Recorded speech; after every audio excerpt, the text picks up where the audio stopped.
एक बार एक शिकारी शिकार करने के लिए जंगल में पहुंचा। उसने अपने तीर पर बहुत ही खतरनाक जहर लगाया और शिकार को निशाना बना करके उसने तीर को छोड़ा, लेकिन उसका तीर चूक गया और तीर एक पेड़ पर जा लगा। वह पेड़ बहुत ही हरा भरा और बहुत सारे तोते उस पेड़ पर रहते थे। जैसे ही वह जहरीला तीर उस पेड़ पर जाकर लगा, वह पेड़ धीरे धीरे सूखने लगा और उस पेड़ पर जो भी तोते रहते थे वह एक एक करके उस पेड़ को छोड़कर जाने लगे। उस बड़े से पेड़ के कोट में एक बहुत ही बूढ़ा तोता रहता था, जो बहुत ही धर्मात्मा और अच्छे मन का था। सभी तोते उस पेड़ को छोड़कर जाने लगे थे, लेकिन वह बूढ़ा तोता जाता था, दाना लेकर के आता और उसी कोट में आ करके बैठ जाता था, परंतु उस पेड़ को छोड़ने को तैयार नहीं था। बूढ़े तोते के साथियों ने कई बार आकर के उसे समझाया कि यह पेड़ सूख रहा है और किसी दिन गिर भी जाएगा, चलो किसी और पेड़ पर चल कर रहा जाए, परंतु वह बूढ़ा तोता वहां से जाने को तैयार नहीं हो रहा था।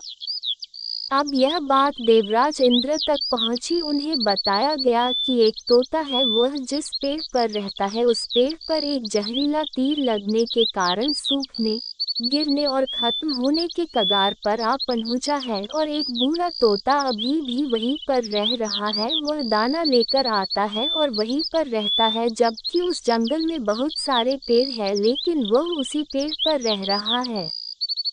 देवराज इंद्र प्रकट हुए और उस बूढ़े तोते से कहने लगे कि आप बहुत धर्मात्मा हैं, बहुत ही अच्छे मन के हैं, लेकिन आप इस पेड़ को छोड़कर किसी और पेड़ पर चले जाइए, क्योंकि यह पेड़ कुछ ही दिनों में गिर जाएगा।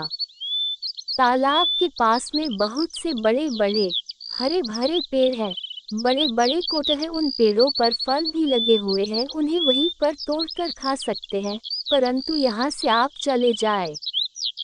तोता बोला, माफ कीजिएगा, इस पेड़ ने मुझे जीवन दिया है, शिकारियों से मेरी रक्षा की है, हर मौसम में मेरे साथ रहा है, ये कोट मेरा घर है, यहाँ मैं पला बड़ा हूँ, इस पेड़ को मैं छोड़कर कैसे जा सकता हूँ। इस पर संकट आया है तो क्या मैं इसे छोड़कर चला जाऊँ? मैं ऐसा कभी नहीं कर सकता। देवराज इंद्र तोते के इस बात से बहुत ही प्रसन्न हुए। उन्होंने तोते से कहा, मैं आपके इस बात से बहुत ही खुश हूँ, मांगो जो आपको मांगना हो। उस बूढ़े तोते ने कहा, मुझे बस इतना मांगना है कि जिस पेड़ ने मुझे जन्म दिया, जहाँ मैं रहा पला बड़ा, जिसे आप मेरा जन्मभूमि कह सकते हो, आप इसे फिर से वैसा ही हरा भरा कर दो जैसा यह था। देवराज इंद्र ने अमृत से उस पेड़ को सिंच दिया और पहले की तरह हरा भरा कर दिया। अब वापस से उस पेड़ पर आकर के बाकी तोते रहने लगे। वह बूढ़ा तोता कुछ समय तक और जिंदा रहा, फिर उसकी मृत्यु हो गई और वह स्वर्ग में चला गया। यह कहानी हमें सिखाती ये है कि जब भी किसी इंसान का बुरा दौर आता है तो इमोशनली वह टूटा हुआ होता है, उसे किसी के सहारे की ज़रूरत होती है, किसी की आवश्यकता होती है। अगर आप ऐसे समय में उसे छोड़कर चले जाएंगे, उससे बात नहीं करेंगे, मुंह मोड़ लेंगे, तो आपसे बुरा कोई नहीं है, क्योंकि आप किसी के सुख का साथी बने या ना बने, लेकिन आपको हमेशा किसी के दुख का साथी जरूर बनना चाहिए।